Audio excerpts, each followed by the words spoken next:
함께 하실 것을 믿고 간구하며 예수 그리스도 이름으로 기도합니다.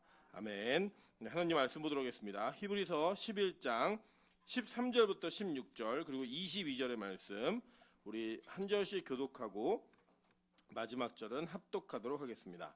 히브리서 11장 13절부터 16절까지 그리고 22절 말씀 다 같이 합독합니다.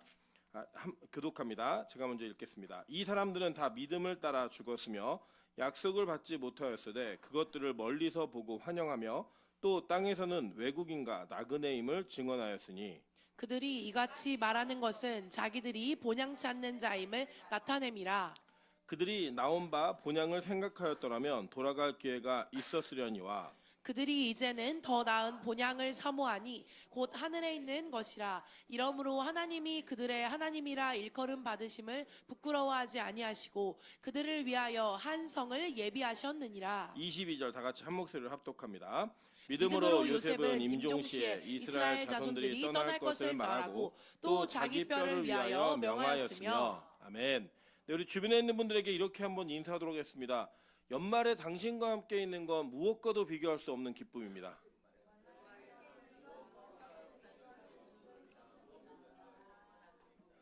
네, 저희가 그리스도 안에서 함께 있을 수 있는 연말이 있다는 것 자체가 너무나 기쁨이라고 생각합니다. 오늘 우리 교회에 그 가장 큰 가족을 이루고 있는 우리 박매영 권사님네 패밀리에서 6호가 오셨습니다. 6호가 방문하셨는데 6호분 성함이 이제 미애신데 저는 철이어가지고 철이와 미애가 연말 함께 보내는 5호세요? 5호. 네, 5호시구나. 네, 그래서 저희가 뭐 5호든 6호든 어쨌든 하나 더 나시면 되죠, 뭐. 나시면 뭐. 하여간 하나님께서 주시는 은혜 속에서 우리가 이렇게 하나님의 은혜를 누리고 함께하는 것 자체가 즐겁고 기쁨의 의미가 있는 것들을 발견하시는 기쁨이 있으셨으면 좋겠습니다. 오늘이 2024년 마지막 금요일의 예배입니다. 이 예배를 여러분 함께할 수 있어서 너무 감사하고 한 해 동안 지켜주신 그 은혜를 너무나 기쁨으로 맞았으면 좋겠어요. 제가 사실 오늘 예배 올라오기 전에 너무 감격적인 소식을 들었습니다. 우리 동아 형제네 부모님께서 아직 신앙이 하나도 없으시잖아요. 근데 우리 동아 형제가 교회를 다니고 예수를 믿으면서 인생의 길들이 막 열려가는 걸 보시고 너무나 감사해서 감사원금을 보내셨어요. 그럼 이게 액수가 중요한 게 아니라 그 의미 자체가 너무나 중요하다고 생각합니다. 그래서 이후에 여러분 기도해 주셔야 될 것은 제가 이제 오늘도 그런 얘기 했거든요. 동아 형제는 우리 민하영 조사가 그 얘기하더라고요. 동아 형제는 예수를 믿고 다 일이 잘 되는 일만 있대요. 그래서 제가 이렇게 얘기했어요. 그거는 그럴 수밖에 없어. 하나님이 동아 형제네 가정에 구원을 이루시려고 그렇게 하시고 있는 거야 라고 얘기를 했습니다. 하나님 저 2025년도에는 우리 집안의 모든 식구가 함께 예배드릴 수 있는 그런 가정 될 수 있게 도와달라고 꼭 기도해 주셨으면 좋겠습니다. 네, 오늘은 히브리서 11장 13절부터 16절까지의 말씀과 22절의 말씀을 가지고 이건 꼭 투자해야 합니다라는 제목으로 하나님 말씀 증거하도록 하겠습니다. 제가 볼 때 아무래도 이 본문의 제목을 이렇게 딱 보시고 많은 분들이 설교에 대한 의문점과 함께 호기심을 가지실 거라고 생각합니다. 이제 뭘 투자해야 되냐? 이제 내년에 이제 2025년에 한국 경제가 상당히 어렵다라고 얘기합니다. 그리고 뭐 세계 경제는 그렇게 어려운 것 같지 않은데 한국 경제만 특별히 좀 어려움을 겪을 것 같아요. 그래서 저희가 가져야 될 여러 가지 이 자세라든지 태도라든지 생각의 변화들이 반드시 필요한 시기라고 생각합니다. 그래서 우리 사람들은 한 해가 마무리되고 다음 한 해가 시작할 때 사실은 날짜의 연속이거든요. 큰 의미를 부여하니까 부여가 되는 거지. 뭐 오늘이 지나가고 내일이 오는 거예요. 그냥 그렇게 쭉 지나가다 보면 여러분 지금 뭐 50, 60 이렇게 사신 분들도 매해가 지나갈 때마다 거기에 특별한 의미를 뒀지만 특별한 게 있었습니까? 없었습니까? 없어요. 그냥 해가 매일 뜨는데 그 뜨는 날이 우리 인간이 그냥 365일 하나 정해가지고 이렇게 쭉 돌 때 그거 한번 딱 지구의 공전과 자전을 기준으로 하루하고 1년을 정하자. 이 정해가지고 그냥 우리 사용하고 있는 거예요. 그냥. 그럼에도 불구하고 우리는 그렇게 한 해가 끝나고 한 해가 시작될 때 새로운 계획들과 마음들을 다 갖습니다. 그래서 내년엔 내가 뭘 해내야겠다. 내년엔 내가 무엇을 끝내야겠다. 내년까지 내가 이것을 이루어야겠다. 내년까지는 요거를 좀 정리해야겠다. 이런 일들을 많이 한 해를 돌아보면서 한다는 거예요. 여러분 아마도 2023년도에 이러한 고백과 이러한 생각으로 지금 이 시간을 보내셨을 거예요. 그리고 놀랍게도 언제 지나갔는지 훅가닥 지나가갖고 벌써 1년이 지나가 버렸습니다. 여러분 저도 아직도 정말 많이 놀라는 게 와 제가 이 교회 온 지 내년 7년 차예요. 놀라우시죠? 뭐 지겨우신 분들은 뭐 아직 7년밖에 안 됐어 뭐 이런 분도 계시겠지만 그냥 시간이 그냥 순식간에 막 지나가는 것 같은 거예요. 제가 기억나기에 저희 찬수가 22개월 때 여기 이 교회로 왔어요. 그러니까 말을 못할 때죠. 말을 못할 때 온전히 못할 때 이 교회 왔는데 뭐 지금은 이제 대듭니다. 막 따지고 논리적으로 맞지 않다. 협박하지 마라. 뭐 이런 얘기를 따질 정도의 성장이 있었다면 그 성장만큼 저와 여러분은 시간이 지난 거예요. 사실은 그러면서 우리는 많은 후회가, 많은 이 고통이, 많은 이렇게 안타까움이 있는 것 중에 하나가 뭐냐면 우리의 인생을, 우리의 시간을, 우리의 건강을 어디에 투자했는가입니다. 제가 재밌는 유튜브를 하나 봤는데요. 10년 전에 1억으로 주식을 했을 때 어떤 주식을 샀으면 얼마가 되었을까라고 하는 그런 주제로다가 이게 좀 지나간 과거로 회상하는 걸 봤어요. 비트코인을 10년 전에 1억을 사셨으면요. 지금 360 몇 억이 돼 있더라고요. 네. 삼성전자 주식은 1억에 샀으면 1.5억이 되어 있고요. 하이닉스는 3.2억이 되어 있어요. 네. 그것만큼 좀 많은 화제가 되었던 게 엔비디아라는 미국의 주식이 있습니다. 이 주식을 사신 분은 320억이 되었다라고 얘기합니다. 여러분 10년 전에 이걸 알았더라면 지금 나 부자 됐다 안 됐다? 부자 됐겠죠. 만약 시간을 10년 전으로 돌린다면 여러분 뭐 하시겠어요? 집 팔고 땅 팔고 냉장고 팔아서 뭐 하시겠어요? 엔비디아에 올인하든지 비트코인에 올인하든지 테슬라를 사시든지 이렇게 하지 않으시겠습니까? 그렇게 우리는 과거를 회상하면서 내가 요것 좀 잘했으면 지금 훨씬 더 좋은 형편이었을 텐데 우리 민정 간사가 이번에 교육재소를 갔다가 오면서 20년 전에 자기가 잠깐 썸을 타던 남자를 아직도 잊지 못하고 있더라고요. 그때 내가 잘했으면 지금 이렇게 아직 혼자이지 않았을 때 막 이런 얘기를 하면서 손잡은 얘기도 하고 막 이런 얘기를 막 하더라고요. 여러분 그게 뭐냐면 우리 인생에 어느 시점이 되면 이 시점에 내가 무언가를 선택을 잘했거나 그때 이런 선택을 했으면 좀 달라지지 않았을까라고 하는 정리와 함께 후회도 있고 또 때로는 결단과 각오를 하실 거예요. 내가 내년에는 절대 그러지 말아야지. 오늘 본문에 이런 이야기들이 성경에 기록되어 있는 것들을 바라보면서 이 땅에서 어떤 주식을 샀으면 얼마나 되었을까를 계산하고 있는 시기에 우리가 우리의 믿음의 길을 먼저 갔던 우리의 믿음의 선배들이 무엇을 선택하여서 지금 어떤 것을 우리에게 말하고 있는가, 그 투자의 성공의 신화들을 성경의 말씀을 통해 살펴보도록 하겠습니다. 저희 보니까 뭐라고 얘기하냐면요. 13절에 이렇게 얘기합니다. 이 사람들은 다 믿음을 따라 뭐 했대요? 뭐 했대요? 죽었대요. 그러면 이 믿음을 따라 죽었다. 이 단어가 무언가 좀 안 어울리는 것 같지 않으십니까? 우리가 예를 들면 믿음 그러면 항상 수반돼야 되는 건 어떤 거라고 생각하냐면 대성공을 거두었더라. 죽을 병에도 회복이 됐다더라. 죽을 상황에서 역전이 이루어졌다더라 라고 얘기하는 게 우리에게 일반적이잖아요. 근데 오늘 성경은 우리에게 뭐라고 가르치고 있냐면 그 앞에 누구를 소개했죠? 우리 잘 보시면 처음에 아벨을 소개했고 에녹을 소개했고 노아를 소개했고 아브라함을 소개했고 사라를 소개했어요. 그죠? 그렇게 소개해놓고 뭐라고 말하냐면 이 사람들은 다 믿음을 따라 어떻게 됐대요? 죽었다라고 얘기하는 거예요. 여러분 참 놀랍지 않습니까? 우리가 예수 그리스도를 믿는 자들이 예수를 믿음으로 말미암아 진짜 무엇을 얻게 되는지를 알게 된다면 사실 우리는 지금과 같은 교회를 꿈꿀 수가 없습니다. 이번에도 우리 이제 부임하게 되실 이승재 전사님과 그 네 분이 같이 저희 수련회에 참여했는데요. 제가 사실 이 이승재 전사님을 선택하게 된 이유 중에 하나가 뭐였냐면 우리 교회 부임할 때 이력서에 뭐라고 기록이 되어 있냐면 자기는 부인과 함께 개척교회를 꿈꾸고 있대요. 그리고 개척에 대한 열망이 아내가 훨씬 더 많고 매일의 예배를 드리는 것이 소원이었다라고 그런 얘기를 쭉 써놨어요.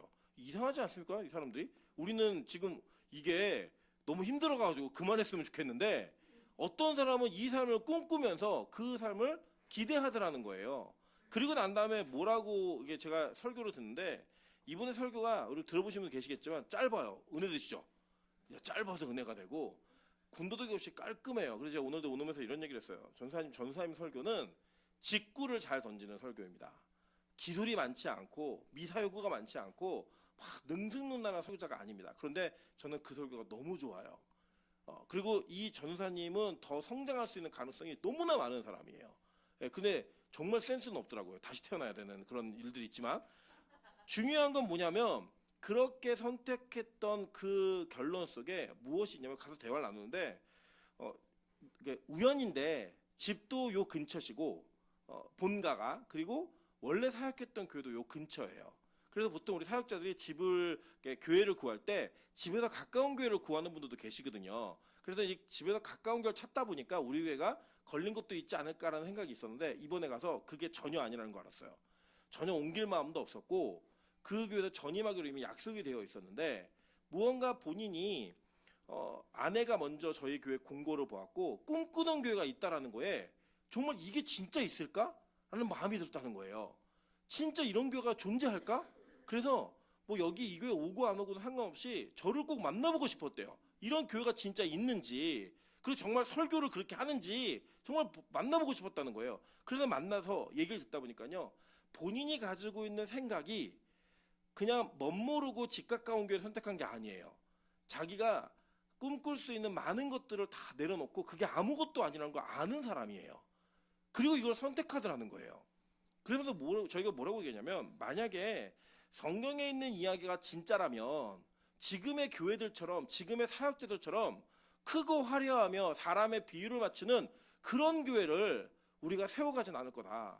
이런 교회가 좀 더 많이 늘었으면 좋겠고 우리 교회가 꼭 같이 오랫동안 같이 우리 교회 사역하면서 하나님이 열어주는 길을 걸었으면 좋겠다라고 제가 이야기를 했습니다. 그리고 이게 뭐냐면 이거예요. 제가 왜 이런 말을 길게 드렸냐면 예수를 믿어서 믿음이 생겼는데 그 믿음 때문에 죽더라는 거예요. 사람들이. 잘 되는 이야기, 뭔가 성공한 이야기, 역전의 이야기가 우리 귀에는 훨씬 더 달콤하게 들리는데 오늘 히브리서 기자는 진짜 믿음이 뭔 줄 알아? 라고 설명을 해주면서 믿음을 따라 뭘 했대요? 죽었다라고 얘기하는 거예요. 여러분 이제 이게요. 그냥 제가 여러분에게 겁주려고 드리는 말씀이 아니라 예수님이 이 말씀을 이미 하셨어요. 마태복음 16장 24절과 25절 보겠습니다.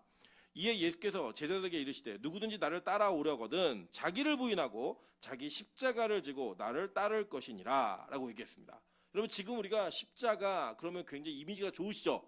교회에 그럼 막 십자가가 꼭 있어야 될 것 같고 여러분 우리 예수 믿는 자매들의 그 액세서리 중에 십자가 목걸이나 귀걸이 뭐 뭐든 간에 꼭 하나는 있어요. 그래서 그것을 가지고 우리는 내가 그리스도인이라고 하는 어떤 하나의 상징으로서 이미지로 사용을 합니다. 그런데 예수님 시대에 이 십자가는 뭐였냐면 가장 처참하고 비참하고 그리고 가장 불명예스럽게 죽는 방식이었어요. 그러니까 이 십자가나 져라 이렇게 얘기하는 게 욕이었다고요. 너네 집에 십자가가 있었으면 좋겠어. 이거 뭐냐면 그게 저주였어요. 여러분 우리도 보통 보면은 애들끼리 막 싸우다가도 엄마나 아빠 욕하면 패드립은 하지 마 막 이렇게 얘기하면서 굉장히 분노합니다. 그런 식으로 이 땅에서도 무언가 어떤 특정한 단어나 집안에 누군가를 건드렸을 때 막 분노하는 게 있잖아요. 그 시대에 그럴 만한 이슈가 뭐였냐면 십자가인 거예요. 그래서 예수님이 뭐라고 했냐면 너희들 십자가 지고 나를 따르라고 얘기한 거예요. 그러면서 보세요. 누구든지 제 목숨을 구원하고자 하면 잃을 것이요 누구든지 나를 위하여 제 목숨을 잃으면 찾으리라 라고 얘기한 거예요. 이게 무슨 말이에요? 여러분 이게 예수님이 이렇게 말씀하니까 되게 멋있어 보이지만 제가 직역을 해야 되면 뭐냐면 야 니네 되게 비참하게 죽을 거야. 그 죽는 사명을 지고 따라와. 그러면서 하신 말씀이 뭐냐면 너네 죽어야 산다 이거예요. 그러니까 원래 예수님이 제자들을 부르실 때 그 제자됨의 이유와 과정은 너희들 예수 믿으면 부자 될 수 있고 잘 살 수 있어가 아니고요. 예수 믿으면 너네 죽어야 돼. 그 믿음이 생기면 죽을 수 있는 존재가 되는 거야. 죽는 것이 가능한 존재가 되는 거야 라고 말씀하신 거예요. 계속 볼까요? 요한복음 12장 24절과 25절입니다. 내가 진실로 진실로 너에게 이르노니 한 알의 밀이 땅에 떨어져 죽지 아니하면 한 알 그대로 있고 죽으면 많은 열매를 맺느니라. 자기의 생명을 사랑하는 자는 잃어버릴 것이요 이 세상에서 자기의 생명을 미워하는 자는 영생하도록 보전하리라 라고 얘기했어요. 자, 그러니까 이것은 단지 예수님이 내가 미랄되어서 이 땅에서 썩어져 줄게 라고 하는 그 이미 이상의 이야기가 있는 거예요. 뭐냐면 너희들도 너희들의 생명을 사랑하면 너희들 그 생명을 잃어버린다는 거예요. 반면에 자기의 생명을 미워하면 어떻게 된대요? 영생하는 것을 보존하게 된대요. 영원히 산다라고 가르치는 거예요. 근데 그게 그 비법이 뭐냐면 영생의 비법이 자기의 뭘 미워하래요? 생명을 미워하래요. 여러분 이게 의아하지 않으십니까? 아침마다 일어나서 눈 뜰 때마다 아우 또 살았어 이렇게 얘기를 해야지만 영원한 생명을 살 수 있다고 얘기하는 거예요. 여러분 그렇다면 이게 과연 그걸 예수 믿는 사람들은 다 모여가지고 우리 언제 죽을까? 집단 자산 날짜를 선택하고 야 우리 24년이 가기 전에 다 같이 죽자 이렇게 얘기하는 그런 게 아니라는 거예요. 여러분 성경에도 그런 제자가 있었어요. 예수님이 이 자기를 미워하는 자들을 알고서도 예루살렘 갈라 그러니까 도마가 뭐라고 하냐면 야, 다 가서 죽어, 다 가서 죽어 막 이렇게 얘기를 해요. 우리도 가서 죽자 이게 막 우리도 가서 죽읍시다 이게 아니고요. 아, 그냥 다 죽어버려, 죽어버려. 예수님 맨날 그러니까 그냥 죽어버려 그냥 얘기하는 그런 뉘앙스로만 말하는 내용이 있거든요. 그런 식의 이해가 아니라는 거예요. 실제로 제자들은요 그렇게 예수님이 십자가를 지고 돌아갈 줄도 몰랐어요. 사실은 누누이 얘기했음에도 불구하고. 그러니까 그때 제자들과 지금 우리들이 똑같다 안 똑같다? 똑같다는 거예요. 우리는요 예수님이 자기를 따라오려거든 십자가를 지고 자기의 생명을 잃으면 찾는다라는 이야기 들으셨어요? 못 들으셨어요? 다 아시는 얘기잖아요, 이야기는. 그리고 우리는 그것에 내가 동의하지 않더라도 기독교, 즉 예수를 믿는 사람들은 이 성경의 구절을 그냥 지나칠 수가 없는 사람들이라고요. 그럼에도 불구하고 막상 내가 죽을 자리가 나에게 오면 우리는 그 자리를 두려워하고 그 자리를 무서워하는 게 우리의 실제 모습이라는 거예요. 그런데 보면 오늘 성경에 우리에게 소개되어진 믿음의 인물들은 믿음이 그 사람들의 상황 속으로 들어가 버리고 그 사람들을 지배하고 통치하니까 어떤 일이 벌어지는 거예요? 믿음을 따라 죽는 사람이 되더라는 거예요. 여러분 그래서요 로마서에서 이렇게 얘기합니다. 로마서 8장 36절부터 39절입니다. 기록된 바 우리가 종일 주를 위하여 죽임을 당하게 되며 도살당할 양같이 여김을 받았나이다 함과 같으니라. 그러나 이 모든 일에 우리를 사랑하시는 이로 말미암아 우리가 넉넉히 이기느니라. 내가 확신하노니 사망이나 생명이나 천사들이나 권세자들이나 현재일이나 장래일이나 능력이나 높음이나 깊음이나 다른 어떤 피조물이라도 우리를 우리 주 그리스도 예수 안에 있는 하나님의 사랑에서 끊을 수 없느니라 라고 얘기하면서 내가 하나님의 사랑 안에 있기 때문에 내가 종일 주를 위하여 죽임을 당하고 도살장에 끌려가는 양같이 여김을 받아도 나 괜찮다는 거예요.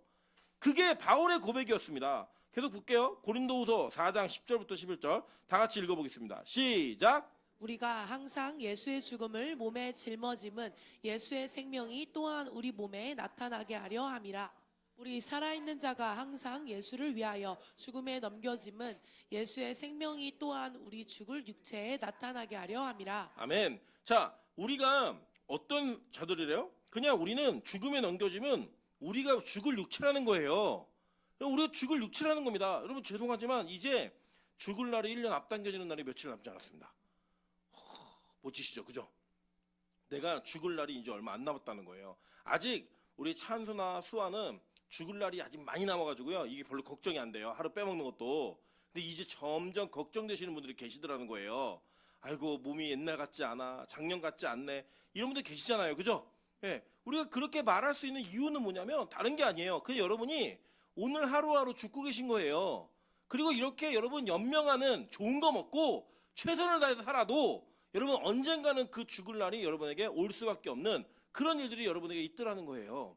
여러분 그게 바로 죽을 육체를 지고 살고 그 안에 갇혀 사는 우리들의 모습이라는 겁니다. 그런데 이 죽을 몸이 어떻게 돼요? 예수의 생명이 우리 안에 들어오면 죽어가지만 그 죽음 안에서 새로운 생명을 꽃피는 영생을 기대하는 그런 모습을 살 수 있다는 거예요. 지금 바울은 그걸 얘기하고 있는 겁니다. 그래서 바울이 맨날 고백하는 게 뭐냐면 나는 날마다 죽는다는 거예요. 왜요? 그렇게 죽으면 내 안에 살아있는 예수가 나타나기 때문에. 그건 뭐랑 연결되는 거냐면 자기 부인과 연결되고 있는 거라는 거예요. 나를 죽인다는 게 여러분 물리적 생명을 빨리 끝내는 게 아니에요. 그 빨리 끝내는 것은 하나님의 소관에 달려있는 겁니다. 내가 언제 죽을지는 하나님께 달려있는 거라고요. 반면에 그 죽음 앞에서 내가 죽어갈 육체인 그 안에 살아가고 있는 내 자아가 하루하루 죽어가는 그 죽음은 오히려 그 죽음을 통하여 예수의 생명이 내 안에서 빛나게 만드는 그 일을 하게 만들더라는 거예요. 그게 바로 저와 여러분이 이 땅에 살아가면서 자신을 죽이고 자기가 어떠한 존재로 살아가야 되는지 믿음이라는 것을 따라 살다 보면 반드시 그런 일이 나타나게 된다는 거예요. 그러니까 뭐예요? 2024년을 보내시면서 오늘 여러분은 내가 한 해 동안 예수 그리스도의 생명을 얻기 위해 나의 무엇을 죽였는가예요. 내 무엇을 하나님 앞에 부인하며 그것을 십자가에 못 박았는가, 그것을 고민해야 될 시기가 바로 오늘이라고 하는 것입니다. 그럼 며칠 남지 않은 이 2024년도에 내가 한 해 동안 내 어떤 부분이 예수의 십자가 앞에 던져지게 되었는가, 내 어떤 부분이 나 자신을 부인하고 예수를 따르게 만들었는가를 고민할 수 있는 은혜가 있기를 소망합니다. 여러분, 우리 잘 보시면요, 믿음이 뭐냐면, 믿음은 우리 안에 들어오잖아요. 그리고 믿음은요, 우리가 이해할 수 없는 일을 하게 만드는 거예요. 그렇죠, 여러분? 이 믿음이, 옛날에는 그냥 히브리서 11장 읽으시면 믿음 있는 사람들을 소개하는 걸로 우리가 이해하셨잖아요. 근데 그 소개받은 사람들의 삶을 돌아보면 믿음은 우리로 하여금 내 스스로는 절대 할 수 없는 일들을 하게 만드시더라는 거예요. 우리 옆 사람에게 인사하겠습니다. 연말에 다 예배드릴 사람 아닙니다. 여러분, 우리 연말에 예배드릴 사람이 아니라고요, 우리 스스로가. 그런데 믿음이 들어오니까 뭘 하고 있어요? 예배를 드리고 있는 거예요. 오늘 여러분, 우리가 예배드릴 사람이 아니에요, 원래.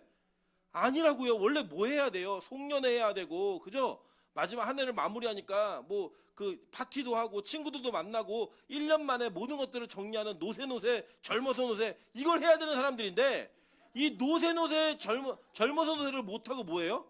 땡겨갔어요. 오늘 바뀌었어요, 노래가. 그렇게 바꿔 부르고 있는 거예요. 막 이번에는 우리 전도사님 내외분이 영빨이라는 단어 때문에 막 배꼽을 잡고 웃는 거예요. 그런 단어가 어디 있냐고.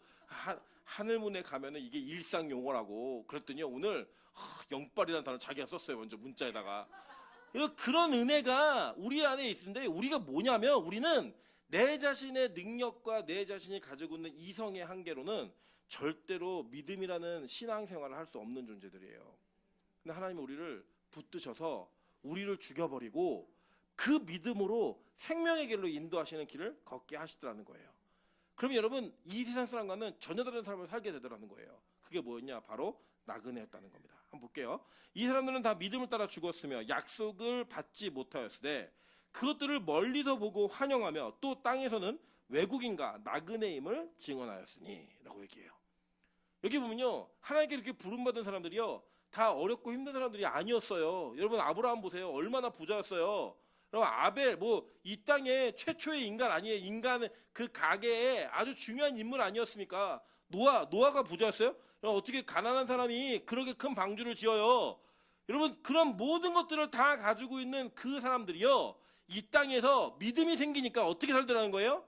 외국인과 나그네처럼 살게 되더라는 거예요. 여러분, 제가 외국에 가면요, 외국인이 가지고 있는 특징이 있어요. 뭐가 있냐면, 일단 이 환경 자체가 그렇게 나에게 익숙하지가 않아요. 아무리 좋다 한들 거기서 평생을 살 생각을 하기에는 좀 어려움이 있어요. 심지어는 해외 결혼을 해도요, 김장한 목사님이 예전에 간증하신 거 제가 한번 들은 적이 있는데, 테이프로 들은 적이 있는데, 이게 결혼을 하셨는데 국제 결혼은 안 했으면 좋겠다는 거예요. 그분 자체가 국제 결혼 하신 분이잖아요. 왜 그런가 봤더니, 사람이 나이가 들면 자기가 태어난 곳과 편안한 환경에 가고 싶어 한대요. 그래서 여러분, 여기 전라도 분들 많이 계시잖아요. 자꾸 이제 나이가 드시면 빨리 시골 같은 데로 가고 싶으신 거예요. 꼬막이 어디 있나 막 벌교 찾고 막 이런 모습으로 자꾸 뭔가를 생각하시더라는 거예요. 왜냐하면 젊었을 땐 그러지 않아요. 젊었을 때는 나 도시에 살고 싶어, 편한 곳에 있고 싶어, 이런데 나이가 점점 들어서 진짜로 이제는 내가 마지막을 준비해야겠다는 생각이 들면 자기의 추억 속에 가장 익숙하고 편안한 곳을 찾는다는 거예요, 사람이. 그러니까 해외 결혼을, 국제 결혼을 하면 각자가 자기 고향을 가고 싶어 한대요. 그러니까 부부가 떨어질 수도 없고, 또 그냥 같이 있자니 한쪽은 향수병에 시달리는 거예요. 그러니까 이러한 어떤 어려움이 있다는 얘기를 하시는 거 제가 들으면서, 그래, 그럴 수 있겠다는 생각이 든 거예요. 여러분, 잘 보세요. 이 땅에 살아가는 우리 모두는 이 땅이 진짜인 것처럼 살지만, 성경은 이 땅이 진짜가 아니라고 얘기하면서 우리를 뭐라고 얘기하냐면, 너희들 잠깐 이 땅을 스쳐 지나가는 나그네야, 거류민이야, 이렇게 얘기를 하는 거예요. 그러니까 사는 방식이 완전히 다른 거예요. 사는 형태의 모습이 완전히 다른 거라고요. 이 전에 얘기가 뭐냐면 이거예요. 아브라함은 이 땅을 부여받았는데, 그는 자기가 부여받은 땅이 진짜가 아닌 걸 알면서 뭘 치고 살았대요? 장막 생활을 했다라는 거예요. 반면에 이 땅이 모든 거라고 생각했던 가인의 족속들은 뭘 했어요? 성을 짓고 살았다고요. 바벨탑 뭐예요? 성이었다고요. 자신들이 지은 것들이 무너지지 않고 자기의 것을 견고하게 지키는 모습의 형태로 자기의 삶을 만들어간 거예요. 그런데 믿음을 부여받은 사람들은 그걸 못해서가 아니라니까요. 능력이 없어서가 아니에요. 그들은 자신들이 가지고 있는 그리고 살아가고 있는 이 모든 이 세상의 물질과 문명이 지나가는 꿈과 같은 그냥 한 장의 일장의 춘몽이라고 여겨지는 그런 모습으로 살 수 있는 믿음이 부여됐기 때문에 이 세상에 집착하지 않고 살더라는 거예요. 이 세상에 연연하지 않고 살더라는 거예요. 여러분, 제가 예전에 한번 말씀드린 적이 있는데 어떤 미국의 한 유튜버가 실험을 합니다. 어떤 실험을 하냐면 가난한 동네 가고 1달러만 빌려달라고 얘기를 해요. 1달러만 빌려주세요. 너무 배가 고파요. 라고 얘기를 해요. 그러면 이 사람이 빌려주는 거에 10배를 줍니다. 그러니까 가난한 동네 가서 했더니요, 어떤 사람은 10달러도 주기도 하고요, 50달러도 줘요. 이 사람도 횡재한 거죠. 그죠? 100배를 주니까 얼마나 횡재했겠어요. 그런 모습들이 가난한 동네에서 막 있더라는 거예요. 반면에 부자 동네를 가갖고 그 실험을 똑같이 하는데요, 어떤 이도 그에게 1달러를 주지 않아요. 제가 그걸 보다 뭘 느꼈냐면, 야, 저래야 부자가 될 수 있겠구나. 누군가에게 하나도 베풀지 않고 진짜 일전이라도 아끼는 그런 모습으로 살면 이 땅에서는 부자로 살 수 있겠구나 라는 생각이 들었어요. 동시에 무슨 생각이 들었냐, 아, 저 사람들에게 천국이 있을까? 진짜 저들에게는 이 땅이 전부니까 그렇게 많은 부를 소유하고도 어려워 보이는 사람에게 1달러조차 줄 수 있는 그런 능력과 여유가 없더라는 거예요. 그 없는 여유가 결국에 종국에 뭘 만들어내는 거냐, 이 땅에서 하나님의 나라가 꿈꿔지는 삶을 살지 못하고 평생 불안해하며 사는 거예요. 내 거 움켜쥐고 이거 잃을까봐, 뺏길까봐, 이거 없어질까봐 벌벌벌벌 떠는 그런 삶을 살고 있는 그런 모습이 되더라는 거예요. 반면에 여러분, 옆 사람에게 인사하겠습니다. 내가 당신 밥 사준 거 모았으면 집 샀다고 벌써. 여러분, 우리 이게 그냥 지나가는 이야기 같지만 저와 여러분이 이 땅에서 베풀며 사는 것들을 통하여 우리는 조금 가난할 수 있어요. 조금 빚질 수 있고요. 조금 내 지갑에, 내 통장에 이 적립금이 낮아질 수도 있어요. 적게 모일 수도 있다고요. 그래서 여러분 잘 보세요. 만약에 여러분 내일 모레 한국은행이 망하고 한국이 망한다면 여러분이 가지고 있는 돈이 무슨 의미가 있겠어요? 여러분, 돈이요, 종이 조각이에요. 그리고 그 종이 조각 안에 사회적인 약속을 한 거예요. 야, 내가 요 종이를 빨갛게 칠하면 이걸 1,000원이라고 팔았죠. 파랗게 칠하면 이걸 1,000원이라고 얘기하자. 요 종이에다가 누렇게 칠하면 이거 5,000원의 가치가 있다고 우리 약속하자. 여기에다가 초록색으로 칠하면 이건 10,000원의 의미가 있다고 우리 약속하자. 요거예요, 여러분. 그래서 여러분, 이 약속이 안 된 나라로 가시면 그 돈을 못 쓰시는 거예요. 한국 돈을 아무리 많이 들고 아프리카 가서 치킨 한 마리 주세요. 그리고 100만 원 내놔보세요. 주나? 안 줘요. 왜요? 그들에게는 약속되지 않는 이 땅에 조약이 체결되지 않은 그 그 화폐는 다 종이 쪼가리예요. 휴지 쪼가리라고요. 그럼 만약에 진짜 예수의 재림이 있어서 이 땅이 진짜 영원한 나라가 아니라 유한한 나라라고 한다면 여러분이 가지고 모은 재화와 여러분이 가지고 있는 모든 부동산이 의미가 있어요, 없어요? 없다고요.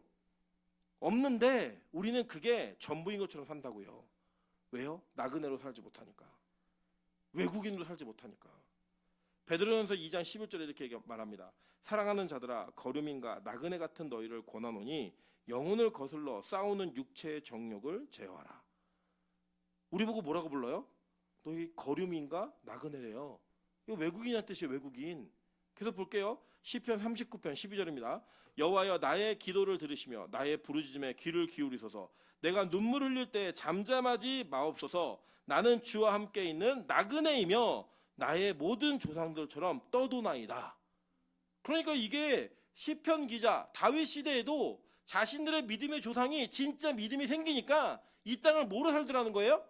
나그네로, 외국인으로 살더라는 거예요. 그렇게 살고 있는 사람들을 통하여 진짜 믿음이 무엇인지를 시편 기자는 정확히 본 거예요. 그래서 누구 못 보고 있어요? 우리는 못 보고 있고요. 한국 교회를 못 보고 있는 거예요. 그러니까 예수 믿으면 복 받아서 돈 많이 생기고 예수 믿으면 잘 돼서 높은 자리에 갈 수 있다고 가르치는 그 복음이 인기를 얻고 있는 거예요. 여러분, 이게 얼마나 말도 안 되는 얘기인지 아십니까? 성경은요, 우리 보고 이 땅을 어떻게 살으래요? 나그네처럼, 외국인처럼 살으래요. 그런데 우리 이 땅을 어떻게 살고 있어요? 이 땅의 주인처럼 살고 있잖아요. 이 땅의 모든 것을 다 가질 수 있는 사람처럼 살고 있더라고요. 여러분 잘 보시면요, 제가 예전에도 이 비유를 한번 들어드린 적이 있는데, 제가 예전에 대학교 때 친구들과 함께 자전거 여행을 떠났습니다. 목표는 서울에서 부산까지 가는 거였어요. 이 부산까지 가려고 떠나는데 저희가 처음으로 이걸 해보는 거라서, 야, 그럼 잠은 어디서 자지? 그럼 텐트를 쳐야지. 넌 텐트 뭐 밥은 어떻게 먹지? 뭐 끓여 먹고 이렇게 하려면 코펠이 있어야지. 코펠도 챙기고요. 브루스타도 챙기고 다 챙겼어요. 뭐 각자 3명이 가는데 각자 완전 군장하고 간 거예요, 진짜. 여러분 여름에 출발했는데요. 어떤 일이 벌어졌냐면 한 1.5km, 2km 가면요, 진짜 음료수 페트병을 한 병씩 먹어요. 그렇게 가니까요, 중간에 가다가 한 놈은 쌍코피가 터지고, 저희 외갓집에 도착해가지고 모두가 다 동의한 게 뭐냐면 이제 그만 가자예요. 예. 원래는 이제 한 사람이 그만 가자 그랬어요. 왜 그만 가자 그랬냐면 자기 어머니가 아직 등록금을 마련 못해서 자기 너무 걱정해서 가야 된대. 그거 왜 왔어요? 뭐 하려고? 그 핑계를 대고 가자 그랬더니 나머지 둘이 뭐라고 얘기하냐면, 야, 그래도 가자가 아니라 그럼 올라가야지, 같이 가자. 이러면 같이 다시 돌아왔어요, 그냥. 여러분 나중에 알고 보니까요, 자전거 여행할 때는요, 다른 거 필요 없어요. 속옷 딱 2장. 예. 그리고 잠은 그냥 교회 들어가서 목사님 하루만 재워주세요. 저 신학생인데 하루만 재워주세요. 그 자는 거예요, 그냥. 그리고 뭐 먹을 게 있다면 컵라면 먹고, 운 좋으면 교회에서 밥 얻어 먹고, 이러면서 가야 진짜 그 여행을 끝낼 수가 있는데, 줄줄줄줄줄 많이 달잖아요. 그거 못 간다니까요. 이번에도 제가 아주 끔찍한 얘기를 들었습니다. 저희 아내가 어딜 가면 짐을 항상 이만큼씩 싸요. 제가 제발 짐 좀 그만 싸라고 그랬더니 그게 너무 스트레스가 됐는지 이번에 2박 3일 교육자 수련을 가는데 자기 옷을 입는 옷 하나 외에는 아무것도 안 가져왔어요. 그래갖고 제 거를 하나 빼서 입은 거예요. 그래서 제가 2박 3일 동안 똑같은 옷을 입고 있었어요. 그랬더니 뭐라고 얘기하냐면, 이거 보라고, 짐을 제대로 안 챙기니까 이런 문제가 생겼다고, 다음번엔 확실히 챙겨올 거라고 얘기해서 다음에 교육자 수련회 갈 때는 저희가 몇 명 가지 않아도 버스를 타고 가야 됩니다.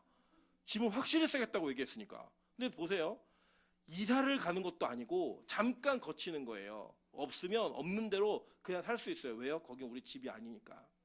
진짜 집은 돌아와야 여기에 짐이 있기 때문에 가볍게 사는 거예요, 가볍게.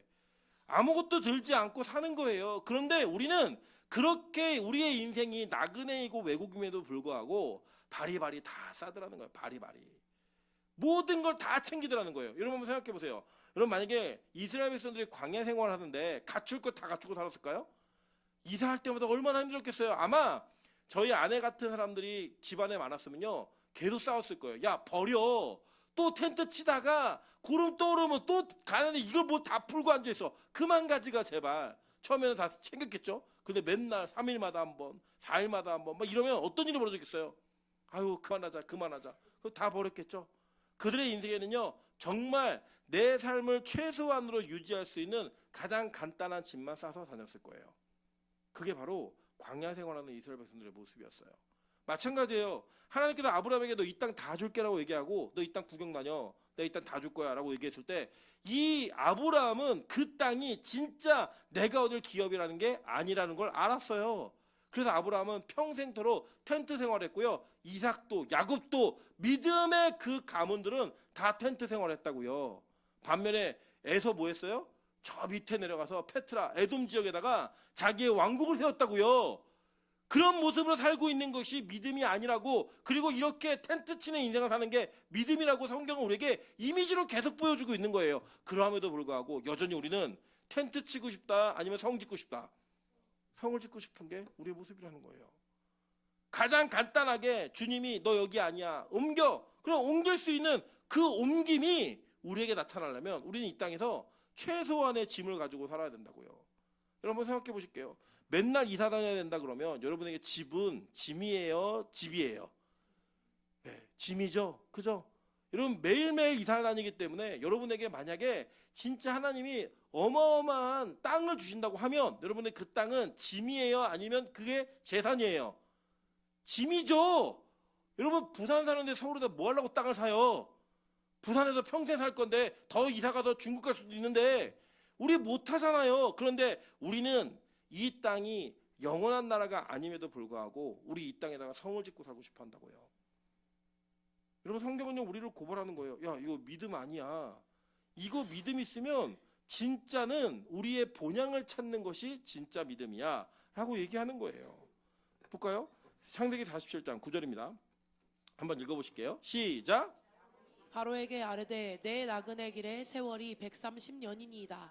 내 나이가 얼마 못되니 우리 조상의 나그네 길의 연조에 미치지 못하나 험악한 세월을 보내었나이다 하고. 자, 야곱이 어떤 사람이었어요? 야곱은 에서가 가지고 싶은 모든 것, 갖고 있는 모든 걸 다 뺏고 싶어하는 사람이었어요. 그래서 진짜 다 뺏은 것처럼 보였지만 그 뺏은 이후에 야곱에게 자기 게 있었어요? 없었잖아요. 잘 생각해 보세요. 자기의 집안의 장자권을 받았고 축복권을 받았는데 집에서 쫓겨가고 외갓집에 가서 여러분 빈대살이를 합니다. 거기에서 자기 게 있었어요? 다 갖고 모은 것 같았는데 와가지고 누구한테 다 뺏겨요? 형한테 다 뺏겨요. 축복권은 나한테 있는데 장자권은 나한테 있는데 거기서 모아온 모든 자산 20년 동안의 모든 재산을 다 형에게 뺏긴다고요.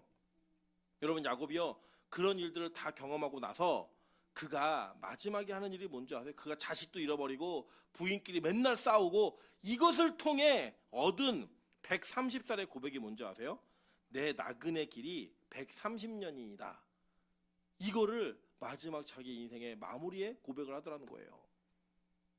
여러분 그때 가서 깨닫는 거예요. 이게 뭐냐면 여러분 우리가 볼 때는 아이고 이제 완전 망했네 이렇게 얘기할 수 있는데 성경의 관점으로 보면요 그때 아브라함이 진짜 믿음이 생긴 거예요. 주관적인 믿음이 확정된 거예요. 하나님 이제 더 이상 내가 이 땅에서 무언가를 얻기 위해 노력하지 않겠습니다. 저는요 나그네 인생이고 저에게 약속된 장자권과 축복권의 실체가 뭔지를 저는 이제 알았습니다. 그 야곱이 죽기 전에 뭐라고 얘기해요? 야 나 죽으면 애굽에다 장사하지 말고 어디다 갖다 좀 묻으래요? 가나안 땅 막벨라 굴에 갖다 묻으라는 거예요. 그게 왜 가능했어요? 믿음이 생기니까. 여러분 그때 당시에는요 우리 그러잖아요. 정승이 죽으면 안 찾아가요. 근데 정승집 개가 죽으면 찾아간다고요. 그죠? 건세가 있으니까. 이 당시에 애굽의 최고의 권력자가 누구예요? 요셉이에요. 요셉인데 그 아버지가 죽었어요. 그러니까 얼마나 많은 조문과 얼마나 많은 부귀 영화를 누리는 것처럼 보여지는 이 장례를 치를 수 있었겠어요. 근데 야곱이 얘기한 게 뭔지 아세요? 야, 나 갔다가 우리 가족묘 그 동굴에 갖다 그냥 묻어줘. 그게 야곱의 고백이었다고요. 왜요? 야곱이 믿음이 생긴 거예요. 믿음으로 이 땅이 자신이 사는 곳이 나그네 인생으로 스쳐 지나가는 한낱의 꿈의 현장임을 그는 정확히 인식한 거예요. 그러니까 그냥 거기를 쑥 스쳐 지나가는 거예요. 보세요. 하나님이 우리한테 이렇게 얘기하셨어요. 레위기 25장 23절이에요. 토지를 영구히 팔지 말 것은 토지는 다 내 것임이라. 이게 누구예요? 하나님이죠? 토지 다 하나님 거래요. 그러면 뭐라고 얘기해요? 너희는 거류민이요 동거하는 자로서 나와 함께 있느니라. 이게 얼마나 무서운 말인지 아세요? 여러분 이 땅에서 우리가 내 집이 생기고 내 땅이 생기고 내 차가 생기고 다 내 거라고 생각하시잖아요. 하나님 뭐라고 말씀하셨냐면 야 토지 다 내 거야. 니들끼리 사고 팔고 하지 마. 너희들 이 땅에 나와 동거하는 자로서 잠깐 거주하는 거지 여기가 너희들 최종 목적지가 아니야. 그래서 토지를 사고 팔지 말라고 하는 거예요. 왜요? 토지를 사고 팔면 그 토지가 자기 건 줄 알까 봐 하나님 그거 하지 말라고 얘기했어요. 그런데 우리는 지금 이 시대가 어때요? 야, 저 사람 땅을 몇 평 가졌느니 몇 평짜리 집에 사느니 그게 그 사람의 가치 아니에요? 성경은 그것은 믿음의 삶이 아니라고 얘기하는 거예요. 오늘요 여러분 정말 놀라운 일이 벌어집니다. 이 땅에 가장 큰 권세를 누린 몇 사람들을 추린다면 그 중에 요셉이 있었을 거예요. 왜요? 그 당시에 애굽은 전 세계에서 가장 강한 강대국이에요. 그 강대국에서 여러분 잘 아시겠지만 여러분 곡식이 떨어졌을 때 7년의 풍년과 7년의 흉년을 통하여 나라 전체를 다 국유화시킨 사람이 누구예요? 요셉이었다고요. 요셉이 자기가 죽을 때 뭐라고 부탁을 하냐면 야 내가 죽었는데 죽으면 하나님께서 너희를 반드시 애굽 땅에서부터 불러내실 건데 그때 뭐 갖고 가래요? 내 해골 좀 가지고 가라고 얘기했어요. 실제로 어떤 일이 벌어지느냐 한번 볼게요. 자, 출애굽기 13장 19절입니다. 출애굽기 13장 19절 다 같이 한번 읽어볼게요. 시작. 모세가 요셉의 유고를 가졌으니 이는 요셉이 이스라엘 자손으로 단단히 맹세하게 하여 이르기를 하나님이 반드시 너희를 찾아오시리니 너희는 내 유고를 여기서 가지고 나가라 하였음이더라. 자, 내 뼈를 갖고 가지고 나가라는 거예요. 여러분 이 당시에 애굽은 어떠한 장례를 치르냐면 여러분 잘 아시는 것처럼 미라 아시죠? 예, 미라로 장례를 치렀어요. 이 요셉은 애굽의 총리였어요. 그러니까 애굽의 총리였던 요셉의 장례는 어떻게 치렀겠어요? 미라로 치렀겠죠? 그죠? 그게 정상적인 사고예요. 그리고 치르고 있는 그 장례를 치르면서 요셉이 원하기만 했으면 그는 피라미드를 지어놓고 그 피라미드 안에 거기 있을 수 있는 사람이었다고요. 그 요셉이 뭐라고 했냐면 너희들 하나님이 나를 반드시 너희를 불러내실 건데 그때 나 놓고 가지 말고 내 뼈도 가지고 가 라고 얘기했어요. 그게 요셉이 지금 내가 내 인생 전부를 어디에다 걸어야 되는가를 결정한 거예요. 내 인생의 가치를 어디에 둬야 될까를 결정한 거라고요. 그래서 여러분 말도 안 되는 일이 벌어지는데 그 애굽의 문명이었던 피라미드는 지금도 수수께끼예요. 어떻게 쌓아 올렸는지 모른다고요. 그렇게 문명 최첨단의 문명이 있는 화려한 장례와 무덤을 가지고 있었던 이 요셉이라는 사람이 자기의 인생을 지금은 흔적도 찾을 수 없는 가나안 땅의 초라한 무덤에다가 자기의 시신을 두라고 말하더라는 거예요. 놀랍지 않으십니까? 이게 가능할 수 있을까요? 만약에 여러분이 이 땅에서 정말 수천억, 수억의 부자가 된다고 한다면 여러분이 그걸 가지고 있는 여러분이 여러분의 인생의 마지막을 작정하시고 계획하실 때 야, 이 땅 아무것도 아니야. 하나님의 나라가 임하면 이 땅 아무것도 아니니까 가장 초라하게 나의 모든 걸 정리하고 이 모든 건 다 하나님 나라가 가능하다면 하나님 나라 위해 써. 이게 가능하실 것 같아요? 우리 그거 못한다고요. 왜요? 내가 그걸 벌고 모으고 물려줘야 진짜 좋은 부모가 된 것 같고요. 그렇게 해야 우리 집안이 우리 가문이 영원할 것 같다라는 착각 속에 사로잡혀 살기 때문이에요. 이 땅이 끝이 아니라 영원할 거라고 믿고 있기 때문에 우리 그렇게 사는 거예요. 그리고 우리 한국에는 그래서 기부 문화가 없어요. 한국에 죽을 때 막 모든 전재산 다 기부한다 뉴스에 나요. 왠지 아세요? 드문 일이라. 여러분 미국에는요 되게 많아요. 그 사람들은 의식 속에 이 땅이 전부가 아니라는 기독교 문화 문명이 그냥 자리 속에 자리 잡고 있는 거예요. 그래서 도네이션을 진짜 많이 해요. 자기 죽으면서 자녀들에게 남겨주지 않고 다 헌신하고 헌금하고 다 사회적인 기업에다가 다 주고 가요. 이유가 뭔지 아세요? 이 땅이 전체가 아니라는 걸, 전부가 아니라는 걸 알기 때문에. 여러분 근데요 우리가 예수를 믿는다고 말하는데 진짜 우리가 투자해야 되는 게 이 땅의 부동산이고 이 땅의 주식일까요? 진짜 내 인생을 걸어야 되는 게 이 땅의 명예와 권력이고 이 땅에 많은 사람들이 부러워할 만한 그런 가치가 있는 곳일까요? 저는 아니라고 생각해요. 성경은 오늘 뭐라고 말하냐면 진짜 믿음이 있으면 그 유고를 갖고 나가라고 말할 정도로 진짜 투자해야 될 곳이 어딘지를 안다라는 거예요. 여러분들 이게 유고를 갖고 나가는 게 아주 재밌는 의미가 있어요. 보면은 진짜로 이 유골이 무슨 의미가 있냐면 잘 보세요. 창세기 50장 26절인데 요셉이 110세의 죽음에 그들이 그의 몸에 향 재료를 넣고 애굽에서 입관하였더라라고 얘기해요. 우리 보통 입관인 건 관에다 넣는 거죠. 입관 이제 이 관이라는 단어가 히브리어로 아론이라는 단어예요. 이 아론이라는 단어의 뜻이 뭐냐면 관이라는 단어도 있는데 동시에 이게 언약궤라는 단어가 있어요. 그래서 실제로 출애굽기 25장 10절에 그들은 조각목으로 궤를 짜되 이렇게 얘기하잖아요. 그럼 그 궤가 아론이에요. 똑같은 단어예요. 그냥 그들이 이 법궤랑 이 같은 단어라는 거예요. 이 단어 자체가 요셉이 들어간 관이. 근데 요셉이 뭘로 들어갔어요? 해골로 들어갔죠. 해골을 이 히브리어를 헬라어로 바꾸면 뭔지 아세요? 골고다예요. 네. 그 법궤에 지금 예수의 십자가가 담겨져서 출애굽을 하고요. 그리고 가나안 땅에 들어갈 때에도 요셉의 뼈가 가장 앞서서 거길 들어가는 거예요. 하나님은 이 요셉의 죽음을 통하여 우리 그리스도인들이 무엇을 앞세워 출애굽을 하고 무엇을 앞세워 천국에 들어가는지를 얘기해주고 있는 거예요. 그 과정을 통해 저와 여러분이 여기에 꼭 투자를 해야 된다고 성경은 얘기하는데 그게 어디예요? 하나님 나라인 거예요. 여러분의 일생을 다 걸어서 하나님의 나라에 내가 투자해야지 라고 하는 그 꿈과 소망을 지금 이 시기에 품으셔야 된다는 거예요. 2025년도에 뭘 할까? 어떤 일을 해갈까? 여러분에게 많은 계획이 있겠지만 내가 2025년도에는 하나님 나라에 더 투자해야지. 하나님 나라에 좀 더 투자해서 나도 그 믿음이 있었던 조상들이 걸어갔던 길과 같은 길을 걸어서 내가 믿음 있는 자인 것을 확인해야지. 그게 여러분의 소망이셔야 된다는 거예요. 그게 여러분의 꿈이셔야 된다는 거예요. 여전히 우리는 다른 꿈이 있잖아요. 야, 내 2025년도에 꼭 분양받아야지. 2025년도에는 꼭 새 차를 사야지. 2025년도에는 꼭 이거 성공해가지고 대단한 사람이 되어야지. 이거 반드시 완수해야지. 만약에 여러분이 그렇게 꿈꾸는 그 목표지와 목적지가 이 땅에 국한되어 있다면 여러분 지금 나에게 믿음이 있는지를 다시 한번 고민해 보셔야 돼요. 그럼 뭐 다 하지 말아라? 그게 아니에요, 여러분. 여러분 집 사세요. 차도 사시고요.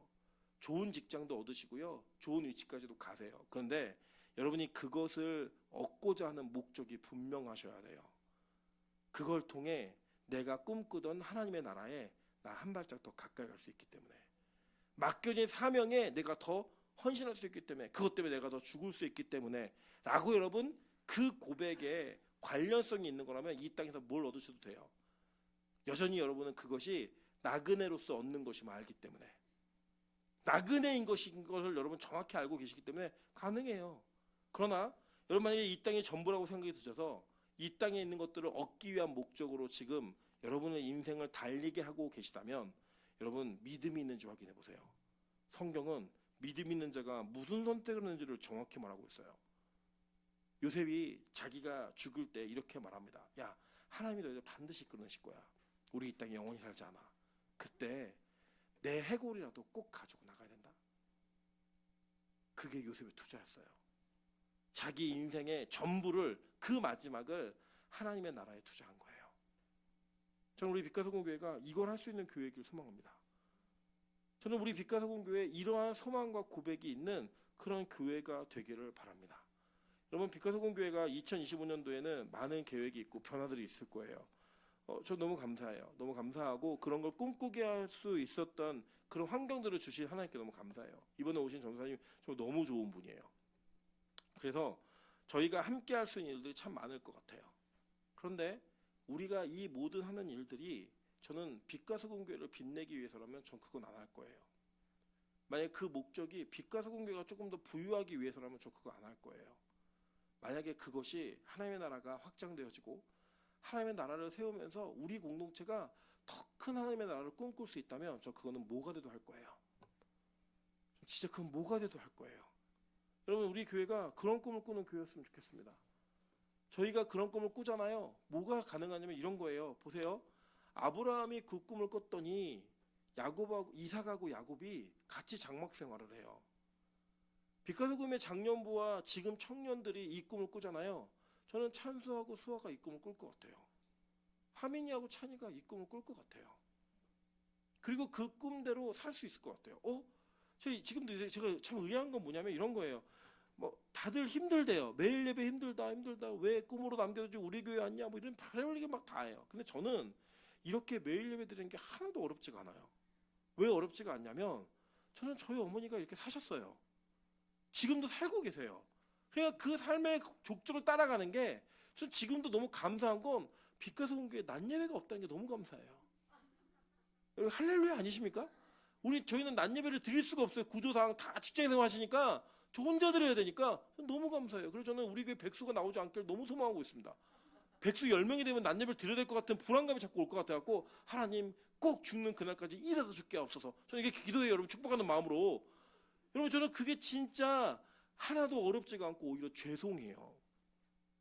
그런데 여러분 그게 뭔지 아세요? 부모가 어떤 믿음을 갖고 사는지를 보여주니까 자식이 그 길을 따라가는 거예요. 저는 우리 빛가서공교회 어른들이 어떤 모습과 믿음으로 살고 있는지를 보여주면 저 아이들이 따라올 거라고 생각해요. 저희가 이번에 가서 회의하고 온 것 중에 한 가지만 공개를 드리면 기도 부탁드리는 거예요. 이제 중고등부가 생겨요. 중고등부가. 그래서 우리 세윤이가 계기가 되어서 우리 세윤이를 기도해 주면서 우리 중고등부를 세우는데 중고등부를 한 명으로 계속 갈 수가 없어요. 그래서 중고등부 전도를 할 거예요. 그래서 저희 응접실을 여기 드나들고 있는 이 건물에 드나들고 있는 중고등부 아이들에게 오픈할 거예요. 그냥 오픈하는 게 아니고요. 한강에 라면 끓이는 기계 혹시 아세요? 그 기계 2대를 사다 놓고 아이들이 언제든지 와서 라면을 끓여 먹게 할 거예요.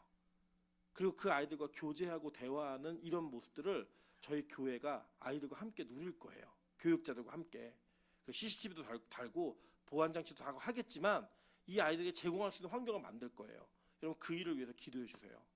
하나님 우리 새로 오시는 전도사님을 통해서 많은 중고등부 아이들이 이 땅이 나그네임을 알고 하나님 앞에 돌아올 수 있는 은혜를 허락해 주셔서 우리 교회 중고등부를 위한 공간을 얻을 수 있게 도와달라고 기도해 주세요. 왜냐하면 중고등부 애들이 응접실에 들어가면 지금 유초등부 애들이 갈 데가 없어요. 또 이제 이게 우리 교회 지금 진짜 이제 현실의 문제가 도래했어요. 기도하세요. 진짜 우리 민정 선생님 그런 얘기 하더라고. 자기가 처음에는 막 크게 기도하니까 주변에 막 항의 들어오고 막 이래가지고 자기가 목소리 너무 작게 했대요. 근데 어떻게 생각이 바뀌었냐면, 그래 내가 미친 듯이 소리 지르면 하나님이 우리 교회 공간 주시겠지. 이 생각이 들고 그때부터는 막 개의치 않고 기도한다는 거예요.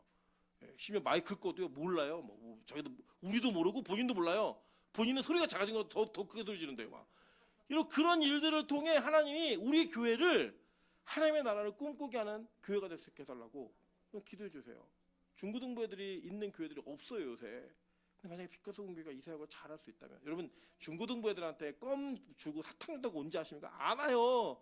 라면은 돼야 그래도 여기 들어와요. 야, 너 라면 무료로 먹을 수 있다. 그럼 얘네가 라면 먹고 깨끗하게 치우겠어요? 중고등부에 가요? 그럴 일은 없어요. 바닥에 국물을 흘리고 기물도 파손될 수 있고요. 교회가 어려움의 그런 고민들의 문제도 있을 수 있다고요. 김치도 흘려놓고 가고 막 이럴 수 있다고요. 그때 어떻게 해야 돼요? 이놈의 새끼들 아무도 못 오게 하라고. 이게 맞아요? 아니죠. 그래, 그 말없이 최세근 권사님이 새벽 6시에 와서 치우시는 거예요. 그거를 말없이 불평만 하지 않고, 하나님 이 흘린 아이들이 꼭 복음이 묻어갈 수 있게 도와주세요. 그렇게 기도하는 마음으로 우리가 이 아이들을 섬기는 모습을 통해 하나님이 이 교회를 사용하신다면, 진짜 하나님 우리 교회가 진짜 영혼에게 투자할 수 있는, 그리고 그 투자받은 영혼들이 하나님의 나라를 꿈꿀 수 있는 좀 그런 교회가 될 수 있게 도와달라고 여러분 기도하셨으면 좋겠습니다. 일을 하려면 뭐 돈도 써야 돼요. 막 오락기도 사야 되고 막 이래요. 여러분 게임기 사는 거 싫잖아요. 근데 애들을 위해서는 어쩔 수가 없다고요. 이거 막 쓰고 다니는 거 사야 되고 사야 돼요. 그런데 그걸 통해서 우리가 그 아이들을 건질 수 있다면, 그게 진짜 우리 교회에 맡겨진 사명이라면 뭐가 아깝겠습니까? 뭐가 힘들겠습니까? 진짜 그 일을 할 수 있는 우리 교회가 됐으면 좋겠어요. 여러분 꼭 2025년도에요. 꼭 투자하세요. 영혼에게 투자하시고 하나님 나라에 투자하세요. 우리 1월 달에 특별 집회가 있습니다. 여러분 특별 집회 나는 못해, 나는 안 돼, 나는 할 수 없어 라는 그런 마음들이 있는 거 다 알고 있지만, 여러분 그래도 투자 한번 해보세요. 진짜 하나님 나라가 진짜라면, 이 땅이 나그네라면 우리 그렇게 투자하는 거 아깝지 않은 시간이에요. 그 투자를 통해 무언가 하나님의 나라를 통해 얻을 수 있는 것이 있다면 여러분 그거 하셔도 괜찮아요. 우리 빛가성교회가 꼭 올바른 투자, 성공적인 투자를 할 수 있는 진짜 좋은 교회 되기를 주님의 이름으로 축원합니다. 같이 한번 찬양으로 기도하겠습니다. 우리 하늘소망 찬양할 텐데요. 나 지금은 비록 땅을